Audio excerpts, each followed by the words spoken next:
liturgia que o céu entoa feliz. Momento catequético. A liturgia explicada.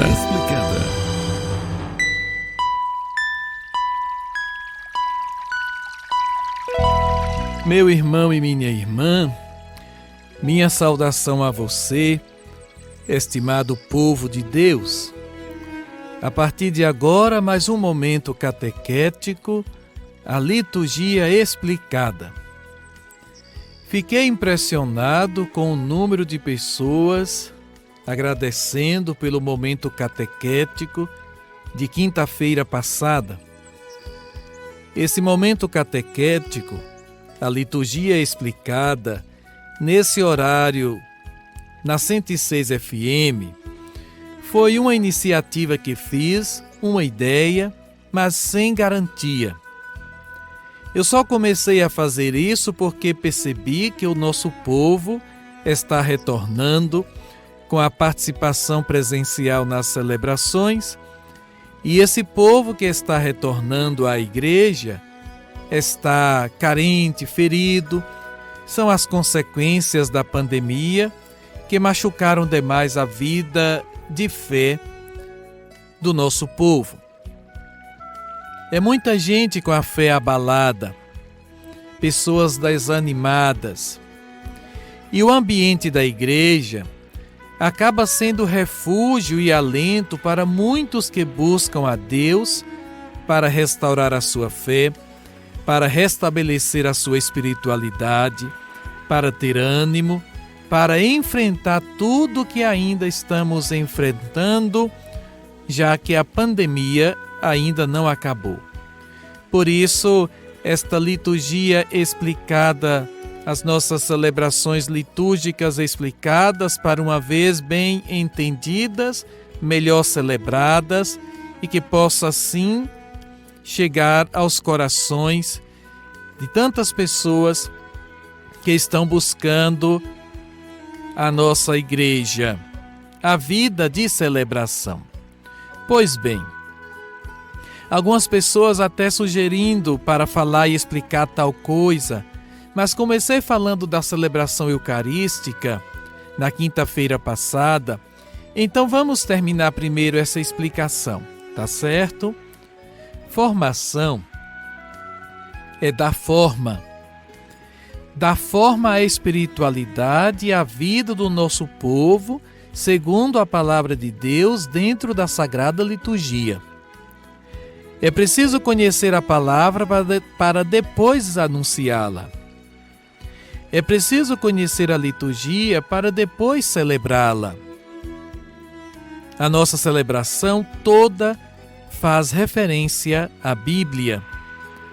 Já no início da celebração, depois do canto de entrada, e lembrando que falei que não é para receber o celebrante e nem a procissão de entrada, mas o canto de entrada é um canto que nos introduz ao mistério que vamos celebrar. Por isso, cantar com consciência. Terminado o canto de entrada, e estando todos de pé, o sacerdote e os fiéis fazem o sinal da cruz. O sacerdote diz, em nome do Pai, e do Filho, e do Espírito Santo. E o povo responde, Amém. O cântico da Santíssima Trindade nas missas, em nome do Pai, em nome do Filho, em nome do Espírito Santo, estamos aqui para louvar e agradecer, bendizer e te adorar, bem como outros no estilo, de acordo com a teologia católica, é uma heresia, pois o correto da Trindade é em nome do Pai e do Filho e do Espírito Santo. Mesmo rezado deve-se dizer em nome do Pai e do Filho e do Espírito Santo, e não em nome do Pai, em nome do Filho e em nome do Espírito Santo. Porque a palavra nome indica a substância de Deus. A substância de Deus é uma só. O Filho e o Espírito Santo têm a mesma substância do Pai. são consubstanciais ao Pai. Por isso, também não se repete a palavra nome no glória ao Pai, ao Filho e ao Espírito Santo. O mistério da Santíssima Trindade consiste em que, em Deus há uma única essência e 3 pessoas distintas, Pai, Filho e Espírito Santo, cada uma das quais é Deus, sem ser 3 deuses, mas um único e só Deus. Então, a invocação à Santíssima Trindade nas celebrações, em todos os outros momentos celebrativos, é em nome do Pai e do Filho e do Espírito Santo. E não em nome do Pai, em nome do Filho e em nome do Espírito Santo. O em nome do Pai e do Filho e do Espírito Santo é bíblico. Está em Mateus, no capítulo 28. Todos nós fomos batizados em nome do Pai e do Filho e do Espírito Santo. Na saudação, quando o padre diz: a graça de nosso Senhor Jesus Cristo, o amor do Pai e a comunhão do Espírito Santo estejam sempre convosco, é bíblico também. Está na segunda carta aos Coríntios, capítulo 13, versículo 14. Olha outra saudação. O Deus da esperança, que nos enche de toda alegria e paz em nossa fé, pela ação do Espírito Santo esteja convosco, é bíblico também. Romanos capítulo 15, versículo 13. O amém também é bíblico. Está no 1 Reis capítulo 1, 1 Crônicas capítulo 16, Neemias capítulo 5, Jeremias capítulo 28, Números capítulo 5, Deuteronômio capítulo 27, está no Salmo 41. E no Novo Testamento, a palavra amém aparece em diversas passagens. No livro do Apocalipse, por exemplo, essa palavra é utilizada como confirmação da esperança pela volta de Cristo. Está lá no Apocalipse, no capítulo 1 e também no 22. Amém significa que assim seja. Ou eu acredito, eu aceito. Amém. Assim seja, eu aceito, eu acredito. Tem gente que não abre a boca na missa, nos batizados e casamentos, nem para dizer amém. Acredita? É verdade. Amém é para dizer que você está de acordo com aquilo que estamos celebrando, orando, rezando. Se não diz o amém, significa ou dar a entender que você não aceita. Aprendemos mais este momento catequético, a liturgia explicada. Após a saudação do povo, o sacerdote, com breves palavras, introduz aos fiéis na missa do dia. Em seguida, o sacerdote convida ao ato penitencial. Os ritos iniciais. Ato penitencial. A missa foi sendo estruturada até chegar à forma que temos hoje. Contudo, resta-nos uma pergunta. O que é o ato penitencial? Logo no início da missa, uma das partes é o que chamamos de ato penitencial. Esse momento é o reconhecimento de que ninguém é digno de estar diante do altar de Deus, mas por graça somos inseridos nesse mistério. No ato penitencial, expressamos o pedido de perdão e desejamos ser alcançados pelo amor de Deus que nos salva. O ato penitencial durante a Santa Missa é responsável por perdoar as faltas leves, ou seja, os pecados veniais. Além do que, a Eucaristia nos ajuda a prevenir de pecados futuros. Sendo assim, podemos entender que o ato penitencial é o momento para que cada um examine sua consciência, percebendo onde errou, arrepender-se para podermos nos aproximar de Deus para recebê-lo. Essa consciência nos faz pedir perdão dos nossos erros e imploramos a misericórdia de Deus para melhor participarmos do seu banquete eucarístico. É uma ocasião importantíssima para que, dentro da missa, após pedir e receber o perdão de Deus, possamos viver a liturgia da palavra e, em seguida, comungar o corpo e o sangue do Senhor.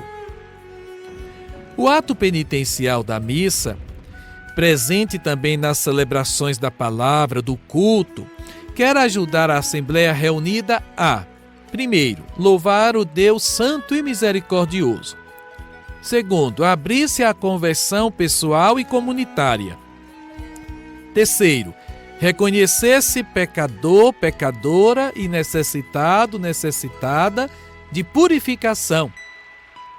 E quarto, preparar-se para ouvir a palavra de Deus e celebrar dignamente a Eucaristia. E o que é cantar no ato penitencial?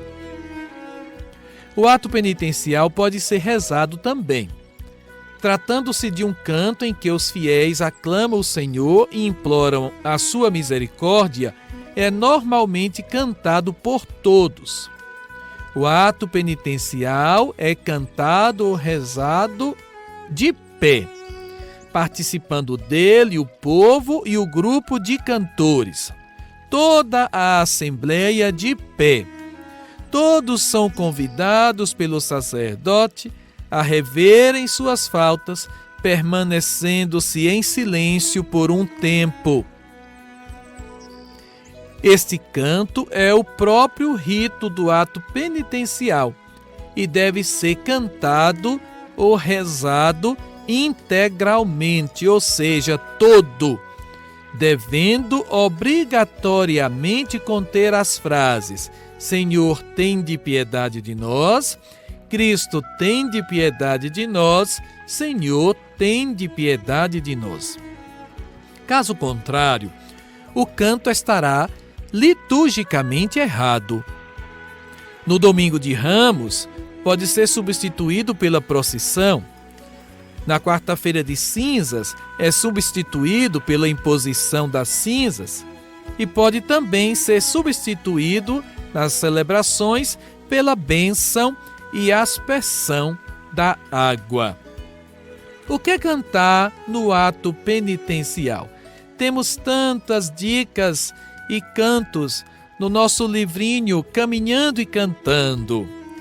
Todos os cantos, como Eu confesso a Deus e a vós, irmãos, eu confesso a Deus e a vós, irmãos. Tem aquele outro, Senhor, que vieste salvar os corações arrependidos. Tem um outro, Senhor, vós sois o caminho, guiai-nos ao Pai com carinho. E tem aquele outro, bem mais antigo, Senhor, tende piedade de nós. Senhor, tende piedade de nós. Pai de infinita bondade, que a tua vontade se faça verdade no meio de nós. Na aspersão tem aquele, banhados em Cristo, somos uma nova criatura. E aquele outro, eu te peço desta água que tu tens, és água viva, meu Senhor. Todos esses cantos, meu irmão e minha irmã, você, equipe de liturgia, grupo de cantores, corais, todos esses cantos nas nossas comunidades estão no nosso livro Caminhando e Cantando, naquelas partes fixas da missa, nas páginas 157 a 159. Muito bem, dá tempo a gente falar mais um pouquinho sobre o hino de louvor. O hino de louvor vem logo depois do ato penitencial. O ato penitencial tem a missão de superar as arestas pessoais e comunitárias pelo arrependimento e pelo perdão dos pecados. Tá entendido? Já expliquei isso. Uma vez unificada pela misericórdia de Deus, a Assembleia Litúrgica, a Assembleia reunida, a comunidade é convidada a louvar o Criador que nos reúne e nos fortalece. Este é um hino de júbilo e de grande eloquência, pois une os corações no mesmo louvor e na mesma fé. É preciso considerar a unidade da comunidade para cantar a louvação divina. Sem a unidade de fé e de corações, não podemos professar a fé e muito menos participar da ceia eucarística. Neste mesmo sentimento, a legitimidade espiritual do hino de louvor nasce da unidade mística da comunidade celebrante. Ainda o hino de louvor, todos de pé. Toda a assembleia de pé, ainda de pé. Vamos prestando atenção desde quando começou o canto de entrada, que toda a assembleia reunida litúrgica permanece ainda de pé. Lembrando que desde o início do canto de entrada estamos de pé na assembleia litúrgica. Nada de sentar ainda, tá bom? O hino de louvor é o hino antiquíssimo, pelo qual a igreja congregada no Espírito Santo glorifica a Deus Pai e ao Cordeiro. É rito ordinário da missa e dessa forma, seja cantado, seja rezado, não pode ter sua letra substituída por outra. É um louvor cantado ou recitado nas missas dominicais, solenidades ou nas festas dos santos. No tempo do Advento e Quaresma não se reze nem se canta o Glória, tá bom? Não esquece não. Tempo do Advento, tá quase chegando já o tempo do Advento. Final do ano tá chegando. Tempo do Advento e Quaresma, não se reza e nem se canta o Glória nas nossas celebrações. Também não se canta e não se diz o Glória, o hino de louvor, nos dias de semana, nas celebrações da semana, porque perderia o sentido solene. E pelas orientações do Missal Romano, lá no número 50, não pode ser substituído por outro canto de louvor, por mais bonito que seja. Às vezes nós encontramos um canto bonito de louvor, pensamos que serve para ser cantado no hino de louvor ou no Glória. Não. O hino de louvor não pode ser substituído, por mais bonito que seja, e é cantado integralmente, ou seja, todo, cantado ou rezado, recitado integralmente. Canto do ato penitencial tem que ser cantado todo. O hino de louvor tem que ser cantado todo. E aprendemos já que o canto de entrada não tem necessidade de cantar todas as estrofes, uma vez que o padre já está lá na cadeira presidencial para iniciar com a saudação, a invocação à Santíssima Trindade. A não ser que haja incensação do altar, aí sim o canto de entrada pode se prolongar até terminar a incensação do altar. Do contrário, canto de entrada não precisa cantar todas as estrofes, não. O ato penitencial precisa sim, e o hino de louvor também precisa sim. Meu irmão e minha irmã,